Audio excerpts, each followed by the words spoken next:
Ravioli. Imagine drinking so much juice that you enter a higher state of consciousness induced from a vitamin C surplus in your bloodstream, and then consuming as much Adult Swim content as physically possible, all while suffering from schizophrenia, and then developing a video game. That's basically Juice Galaxy. Juice is everything, everything, everything, everything. Okay, that might be a little dramatic, but indie developer FISHLICKA has been working on what is sure to be an underground masterpiece called Juice Galaxy, formerly known as Juice World. I still see your shadows in my room. In Juice Galaxy, you play as a really weird and gross and kind of floppy thing, according to Miss Slithers here. Your first order of business is to complete Miss Slithers' pop quiz. In doing so, we learn several important pieces of information. Number 1, juice is everything. Number 2, we live to collect juice for the Juice Queen. And number 3, the sky is definitely not made of plywood. If you get any of these questions wrong, Miss Slithers does not hesitate to laser beam you to death.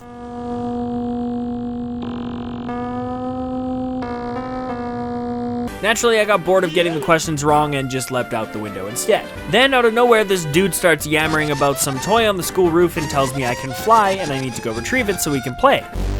So I get up on the roof, find the toy that my new pal Ingot was talking about, and proceed to beat the shit out of him with it. He tells me that he thinks he's dying and then points me in the direction of the juice door, a giant, not disturbing at all stone wall with a mouth in it. Miss Slithers warns me not to give the door any juice, but Miss Slithers kind of freaks me out, so I feed it anyways and I hop into the abyss. And that is the opening sequence of events in Juice Galaxy. So far, everything's been kind of unnerving. A giant talking snake lady with laser beam eyes, a weird chubby metal child asks me to beat him half to death, and of course, the mouth door is just bizarre. But after taking a leap of faith into the unknown, we're greeted with some gentle music as we fall through space, and a big rainbow Juice Galaxy title floats in front of us. Already, Juice Galaxy was throwing me through the ringer, making me all uncomfortable, and then pulling me back in with a gentle journey through space. At this point, I was ready for anything. Nothing could be more bizarre than what I had already seen. Right? Well, at this point, the game drops you into a sort of main hub area. There's not a whole lot going on here. There's some tombstones with enemies below them that you can fight with. There's this Mr. Fox guy that just kind of stands there and does nothing. And there's this rainbow juice fountain at which you can spend your juice points to basically level up your various attributes. From here, you're free to explore in whichever direction you like, so after fighting some of the skeletons, quaffing the good stuff, and picking up this Holy Cross hammer thing, I decided to set off into the unknown. That looks good. Flap, flap. Here What the fuck? Stop playing! What the fuck? Stop playing! What the fuck is that? Ah!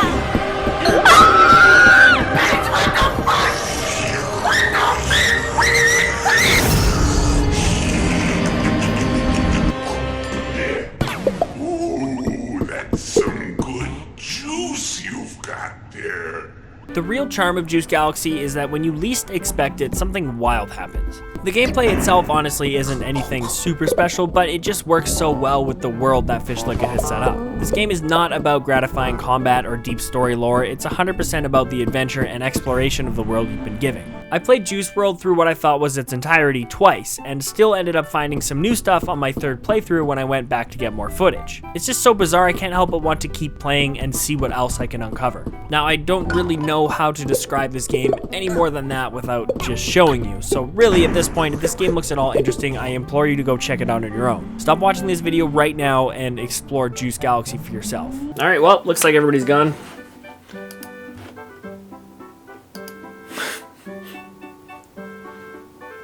Bratwurst.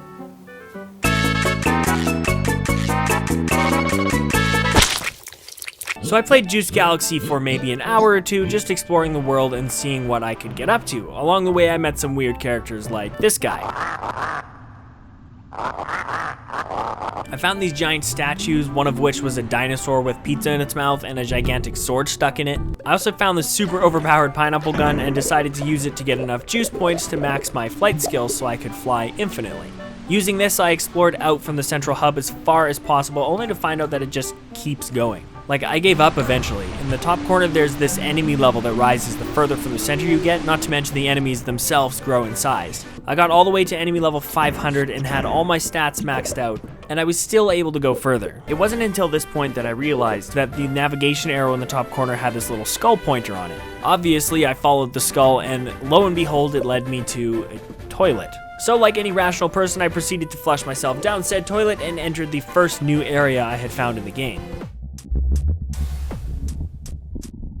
I want you all to take a quick guess as to what you think is at the end of this big ass tunnel. I'll wait, no rush. Was it this? Huh, another Tourist enters this land of pipes. Nope, I highly doubt it. I think it was at this point I really saw Juice Galaxy for what it was. A real f***ing good time. Fighting Sergeant Sucker Punch was just such a stupid boss fight, and I say stupid in the most genuinely positive way. At this point, I had all my skills maxed out, so it really wasn't a challenge, but between the dialogue and the absolute absurdity of a man with plungers for limbs telling me off was just so fucking good. Also, this is just the funniest line ever.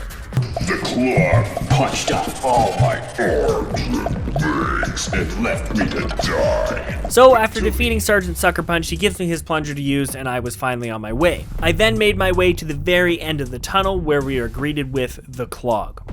I'm gonna beat the life out of you. Once again, we get to meet a weird-ass character, battle our way through a stupid boss fight, and finally, after defeating him, just when you think everything is finally over, Swirly D has risen once more.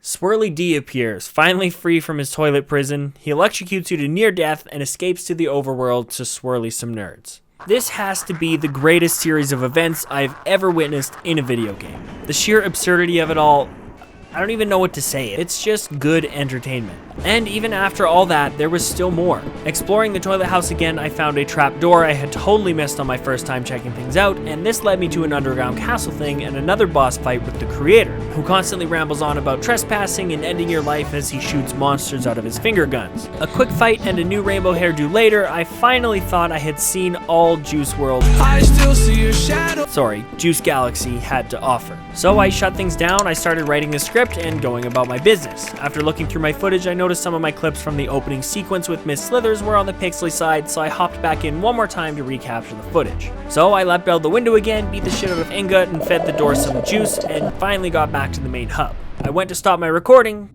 but something made me stop. Something in the back of my brain telling me there was one more secret to uncover, one more task to be completed. I decided I needed to fly up as high into the sky as I possibly could. Past all the planets floating in space, through the massive expanse of darkness up above, all the way to the highest point in all of Juice Galaxy. And yeah, turns out the sky really is made of plywood. So I made my way back down to the ground, but then I saw something I had long forgotten about. On one lonely planet sat a single juice fountain. The same juice fountain seen when jumping through the juice door back on the playground, way back at the start of your adventure. Immediately, I thought to myself, there has to be a way to get back to that school so I can kill Miss Slithers. I turned around and I looked up and I saw back through that juice door that we initially jumped through. And as I flew through it, Miss Slithers was waiting there, sitting on top of the school, sword in hand, ready for the penultimate battle of Juice Galaxy.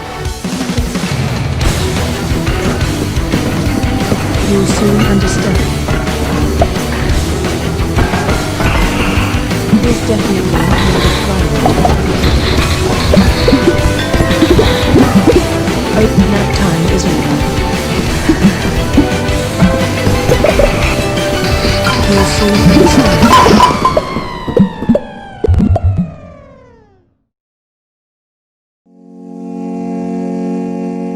I cannot wait to see what FISHLICKA comes up with next. Juice Galaxy is just such a unique and fresh game to play through, even if it's not completed yet, and if you like art, colors, or genuinely weird humor like I do, then you have to try out Juice Galaxy for yourself. You know, I've never really been all that into indie games. I always preferred larger, more grandiose experiences, but indie developers can offer us things we would never get otherwise. And I think that's such a valuable thing to have available in this industry. So even though I have a small following myself, if at least one of you guys tells someone about Juice Galaxy or tries it out yourself, then I've done my job to help out an indie dev that I think deserves a lot more attention. So FISHLICKA, if you're out there and you see this video, thank you so much for making such a wonderful game, and I cannot wait to see what you come up with.